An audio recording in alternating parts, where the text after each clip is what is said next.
Let's talk about this. Donald Trump is not letting up. I did not think I could be surprised by Donald Trump's rhetoric, but literally every rally on every Saturday night that he holds, he takes this anti-immigrant rhetoric farther and farther. Yeah, I mean, it's really shameful. It's disgusting. I think what he has done to the immigration conversation has really set us back as a country. I mean, those men that died on that bridge are heroes. Those are the kind of men that I grew up with. I mean, I'm an immigrant. I came here as a young kid, come from a family of working class immigrants. And just to see folks from my family, like these men being demonized by a former president, by the Republican nominee for president, is just disgusting. And Donald Trump and all of his supporters should be ashamed of themselves. This is a country of immigrants, and immigrants have contributed so much to build. And he has taken this debate and conversation so backwards. I'm just grateful that we have someone like President Biden to remind us of our shared humanity, to remind us who these men were, of their contributions, of the hard work that immigrants do in this country every single day. Congressman, I'm concerned about, in this country, we have accidentally or otherwise decided to treat immigration as a security threat as opposed to an economic matter. We've done this. I mean, immigration falls under the Department of Homeland Security, which I've always thought. I understand why it was done after 9/11, but it feels like it was actually a mistake. Most other countries think of immigration as an economic imperative, and they think about security at their borders as a separate matter. We've lumped the two together, and now it becomes impossible for Americans to think about it as an economic imperative that it is, because we think about it as a security matter. I mean, that's right. I mean, first, immigration is a net positive in this country. It always has been. Immigrants, as we know, look at the economy. I mean, immigrants contribute so much to our national economy, to our local economies in all of our states across the country.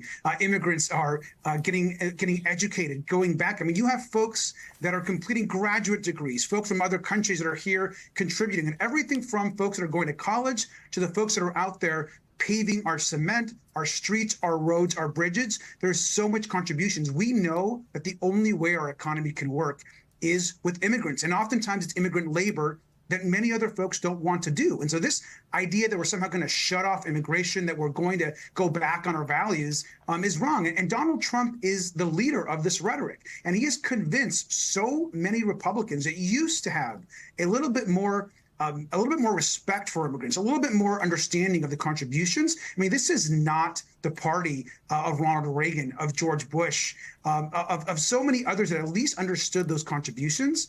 He has a warped reality. I mean, his rhetoric is racist against immigrants. His rhetoric is xenophobic, and he needs, and his campaign need to be stopped.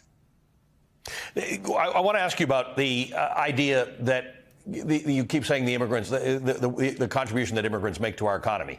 It's substantial. America outgrows its developed world competitors because of immigration. That's the thing that tends to make America grow faster than most of these other developed countries. Why is that not registering with people? Well, I mean, look, I think part of the big issue is that we have gotten away from our values as a country, and I blame a lot of that on Donald Trump. He has demonized from day one, from the second he came down that escalator in New York. He has been demonizing immigrants as rapists, as murderers, as killers. Look at the way he's talked about the border, about shooting migrants in the legs, about electrifying the fence. I mean, this is a way of dehumanizing immigrants as people, dehumanizing folks from my community, families like mine. That has been his mission from day one, and he has every day implemented this type of rhetoric and these policy changes, not only when he was president, but all throughout the Republican Party. So the modern GOP is just a reflection of Donald Trump. And Donald Trump is a xenophobic. His rhetoric is racist. He talks about immigrants and calls us animals. And I think that the rest of the country, decent people across this country, need to wake up and realize how dangerous his rhetoric is and how dangerous he is to so many millions of people across this country. And these people are our neighbors. They're our friends. They go to our schools with our kids. They are helping in our home. They're fixing our bridges. And they're also our educators, scientists, and other amazing people across this country. And so we need to reshift this conversation about immigration. And I'll say one other thing. when I became a U.S. citizen, I was in my early 20s. It was the best day of my life. When I raised my hand and I pledged an oath to this country, it was transformational for me and my family. I never knew I'd become a U.S. congressman, but these are the gifts. These are the amazing opportunities that I have had as an immigrant who pledged my allegiance to this country. And there are millions more like me that just want to contribute to our country. As Lin-Manuel Miranda says, immigrants, we get the job done. Congressman, good to see you. Good to see you. Thank you, sir. I appreciate it. Congressman Robert Garcia.